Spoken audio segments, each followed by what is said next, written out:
Hello everyone, and welcome to the Fresa Technologies YouTube channel. In today's video, we will learn how to create a new asset in the Fresa Global Application. First, log into the Fresa Global Application. After successfully logging in, you will be able to see the home page. Now, navigate to the menu page.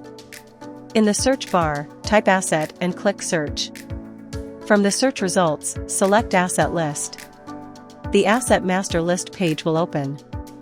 On this page, click the Submit button to view the recently created assets.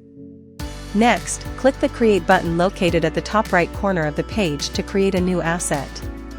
You will be redirected to the Asset Edit page. Enter all the required details such as code, name, description, type, COA, asset status. Once all the information has been entered, click Save and Close. After clicking Save and Close, you will be redirected back to the Asset Master List page. You can now view the newly created asset in the list of recently created assets. That's it. This is how you can create a new asset in the Fresa Global Application. Thanks for watching, and don't forget to like and subscribe for more tutorials from Fresa Technologies.